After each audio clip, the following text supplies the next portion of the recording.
Most people assume EV charging speed works the same way driving speed does. A bigger number should mean a faster experience, and on paper, that logic holds. If one charger can deliver more power than another, it can add energy faster. But the reality drivers actually experience isn't based on how fast a charger can go, it's based on how long they're actually stopped. That gap between the theoretical charging speed and the real-world charging time is what I want to explain today. Because once you see it clearly, a lot of confusing charging experiences start to make sense. Charging speed is usually advertised as a peak number, a maximum that assumes ideal conditions. In practice, charging sessions run into constraints long before the peak becomes the deciding factor. Sometimes chargers are shared, which means power gets split across stalls, and sometimes stations throttle output when cabinets get hot or when a site approaches demand limits. And sometimes the limits are quieter. Batteries aren't warm enough, the car arrives nowhere near empty, or the session starts outside the narrow window where peak rates even apply.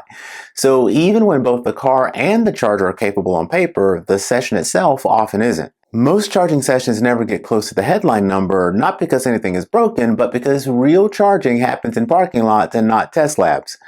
Battery size actually matters more than the speed, and that's easy to miss.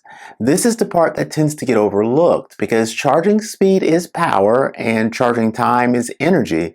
How long you're stopped depends on how much energy you need to add and how efficiently you can add it over the session, not a single peak number. A larger battery gives you more range, which is genuinely useful, but it also changes how drivers approach charging.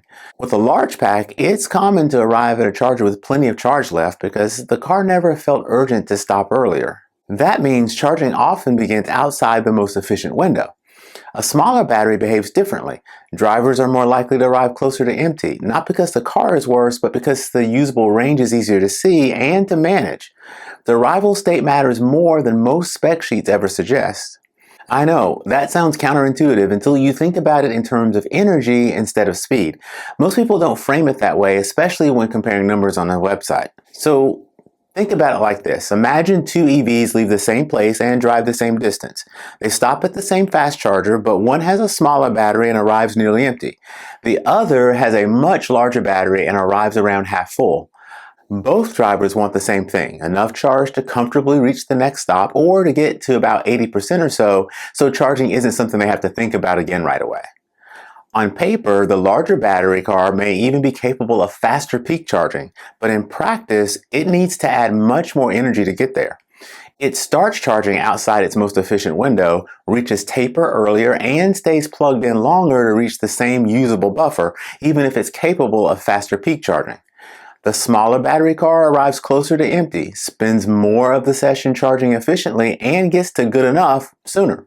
Same charger, same stop, different outcome. Both cars are behaving exactly as their designs intend. The difference comes down to how much energy is being moved and where in the charging curve the movement happens. And if you've driven very different EVs on the same route, this pattern probably feels familiar, even if you never put words to it. What makes this feel surprising isn't the math, it's the expectation. Many drivers assume that buying faster charging capability guarantees shorter stops, but what actually determines how long you're there is a combination of arrival state of charge, how quickly taper sets in, and how much energy you personally want before unplugging. Most people don't leave the moment that charging slows, they leave when the car feels ready again. That decision point, when the driver decides they're done, often happens well after peak charging has passed. And you still have to account for the biggest variable in any charging stop, the people actually driving the car.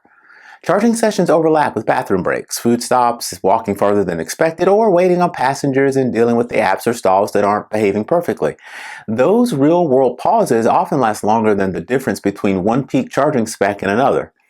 At that point, total stop time stops being dictated by charging speed and starts being shaped by everything happening around it.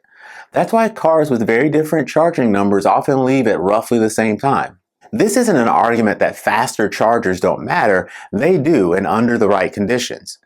If you arrive near empty with a warm battery at an unshared charger and you plan to leave early, higher peak charging capability can absolutely save time. The point is that those conditions are narrower than people assume.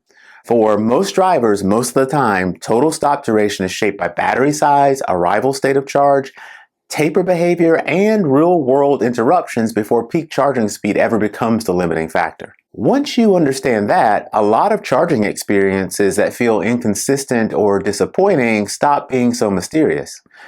Peak charging speed is a ceiling. What drivers actually experience is an average shaped by constraints. This is Wrench and Reason, where we explain how modern cars actually work. Thanks for watching, and I'll see you in the next episode.